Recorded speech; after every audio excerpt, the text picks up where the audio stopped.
Di zaman yang digital, serba digital seperti sekarang ini, kejahatan tidak hanya dilakukan dengan kekerasan, tetapi kejahatan juga bisa dilakukan secara online. Cukup dengan mengirim pesan singkat, telepon, dan tautan ponsel, maka seseorang bisa mencuri uang, data pribadi, dan juga kepercayaannya. Inilah yang disebut dengan social engineering atau rekayasa sosial. Social engineering adalah teknik psikologis di mana penipu melakukan penipuan kepada korban agar secara sukarela memberikan informasi penting. Mereka tidak membobol sistem, tetapi memanfaatkan kelemahan manusia seperti rasa panik, takut, atau tergiur keuntungan secara cepat. Salah satu contoh nyata yang sering terjadi adalah modus penipuan bank. Pelaku mengirim pesan mengaku sebagai pihak bank resmi, mengatakan bahwa akun korban diblokir dan meminta data pribadi atau kode OTP untuk verifikasi. Begitu korban menyerahkan kode tersebut, uang di rekening langsung berpindah ke tangan pelaku. Saya di sini sebagai saksi dari suatu kejadian korban dari social engineering. Ya, Bisa dibilang kayak manipulasi data atau penipuan online. Korban ini punya hubungan dengan saya itu saudara kandung. Bisa Anda ceritakan bagaimana awal mula kejadian ini? Nah, awal mula dari kejadian ini si korban ini menerima kiriman paket dari pelaku ya, di mana pelaku itu mengaku sebagai pihak dari TikTok. Dari TikTok. Nah, iya. Iya.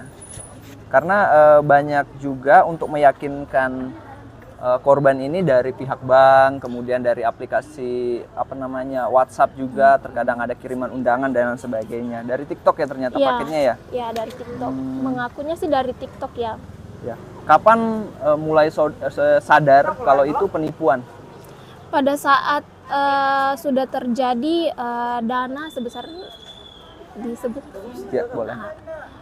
Dana yang ada di dalam rekening korban itu terkuras habis dalam beberapa menit saja. Boleh sebutkan nominalnya itu puluhan juta atau berapa? Kurang lebih 30 juta. Apakah sempat melapor ke pihak yang berwajib? Nah, pada saat itu kan korban ini kan panik, tidak tahu apa yang harus dilakukan, jadi dia tidak sempat melapor. Tidak sempat melapor ya. Oke, kalau boleh tahu menurut Anda apa kesalahan utama pada saat itu? Nah, kesalahan utamanya itu saudara saya terlalu mempercayai sosial media, tidak berhati-hati dalam bermedia sosial. Pesan saya untuk masyarakat agar tidak mengalami hal yang sama yang dialami oleh saudara saya itu, jangan terlalu jangan terlalu mempercayai media sosial ataupun jangan sembarang mengklik link yang dikirimkan oleh orang yang tidak dikenal. Orang yang tidak dikenal ya. Oke. Bagus sekali pesannya. Terakhir, jika Anda berbicara langsung dengan pelaku penipuan, apa yang Anda ingin sampaikan kepada dia? Yang saya ingin sampaikan kepada pelaku, jika saya bisa bicara langsung kepada dia, yaitu uang bisa dicari, tapi kepercayaan seseorang itu sangat sulit untuk didapatkan. Iya, benar. Seperti itu. Boleh ditunjukkan korban ke kamera? Iya, coba dilihatkan ke kamera, kita blurkan nanti ya. Oh, ini kakak saudara ya? Iya. Oh iya. Cermin. Oke, sebagai korban dari social engineering atau manipulasi data. Oke.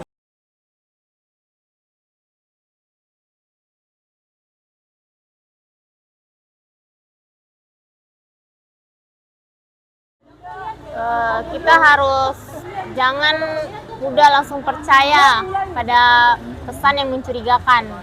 Jadi kita harus mewaspadai dan juga kita harus cek dulu dari mana sumbernya. Oke, jadi kita cari narasumber yang lain. Setelah ini kita akan ke Polres, kita menyurat dulu. Kita akan wawancarai dari tim IT.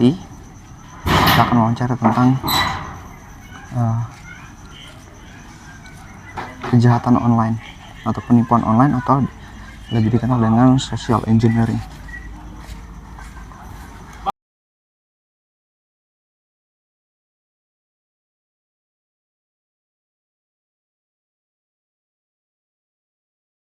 saya pernah mengalami artinya lain yang diposting, lain yang bahkan datang. Lain yang datang ya Pak ya. Nah, barangnya bagus yang diposting, kita pesan, ternyata harganya di bawah harga Di bawah harga. Iya, harganya 200. Ternyata barangnya harga 100 ini. Harga 100. Karena tidak punya pedagang, Iya. tahu tentang barang. Nah, itulah yang saya maksud penipuan. Kalau saran Pak untuk supaya orang-orang di luar sana tidak mengalami hal yang sama. Sarannya ya kalau bisa ya belanja saja langsung di pasar. Langsung di pasar ya. Ya langsung dipegang, langsung dilabakannya. Ya, seperti ini ya Pak ya. Seperti Tas. begini ya.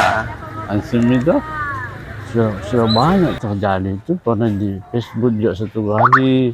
Ada mungkin kalau saya tidak salah sudah ada 5 kali saya begitu. Jadi lain barang yang posting, saya pesan, lain barang yang datang. Dan jumlah uang saya itu yang keluar sekitar 700.000. Nah, itu tidak mau buka beli online. Seperti iklan-iklan di Facebook juga. Ya. Ya, kemudian sekarang ada marak terjadi Pak karena pakai AI. Jadi dari bibirnya itu sudah berbeda. Mukanya muka pejabat atau orang-orang penting seperti dokter, tapi itu sudah dimanipulasi menggunakan AI. Lebih hebat lagi. Jadi memang dari kitanya kesadaran dari kita sendiri bagaimana supaya kita tahu, oh ini penipuan nih, nggak langsung percaya gitu. Iya, seperti itu Bapak. Ya, terima kasih Pak atas waktunya. Terima kasih banyak. Insya Allah mudah-mudahan tidak korban lagi saya. Iya. Oke.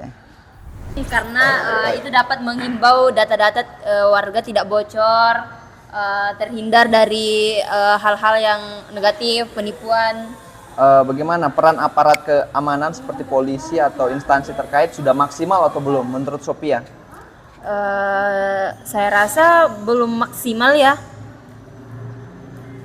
Mungkin apa alasannya mengapa Sophia mengatakan peran dari aparat atau instansi terkait itu belum maksimal? Apakah sering terjadinya kebocoran data dan sebagainya? Jadi menurut Sophia seperti apa tuh alasannya? Karena misal warga mengalami penipuan itu tidak langsung ditangani cepat oleh misalkan aparat polisi kayak begitu. Oke. Ya. Yang pertama itu waspada dengan tawaran-tawaran yang terlalu bagus. Biasanya karena kan semua barang itu pasti ada plus minusnya, dan selamanya bagus semua. Terus jangan sembarang mengklik tautan. Nah, buat teman-teman yang akan melakukan pembelian online agar tidak mudah tertipu, pertama jangan mudah percaya iklan. Yang kedua itu setiap platform atau pembelian online itu pasti ada rating dan review dari customer sebelumnya. Cek-cek dulu itu apakah ratingnya bagus atau tidak. Modus lain ialah undangan pernikahan digital palsu. Korban menerima file dengan tampilan seperti undangan biasa, padahal di dalamnya ada virus atau tautan berbahaya yang mencuri data ponsel. Beberapa kasus bahkan berujung pada kebocoran data pribadi yang dijual di internet. Ada pula penipuan lewat media sosial, seperti akun palsu yang mengaku teman lama atau publik figur terkenal. Semua contoh itu menunjukkan satu hal penting. Social engineering tidak menyerang sistem, tetapi menyerang kepercayaan manusia. Lalu bagaimana cara melindungi diri? Pertama, jangan pernah membagikan data pribadi, PIN, atau OTP kepada siapapun. Kedua, selalu verifikasi informasi dengan pihak resmi sebelum mengambil keputusan. Ketiga, waspadai pesan yang mendesak atau menawarkan sesuatu yang terlalu bagus untuk jadi kenyataan. Kejahatan digital bisa menimpa siapa saja, tua, muda, kaya, maupun biasa. Karena itu, kesadaran adalah benteng pertama. Jangan sampai kita menjadi korban berikutnya hanya karena kurang hati-hati. Mari kita bersama-sama belajar mengenali, melawan, dan mencegah social engineering di lingkungan kita.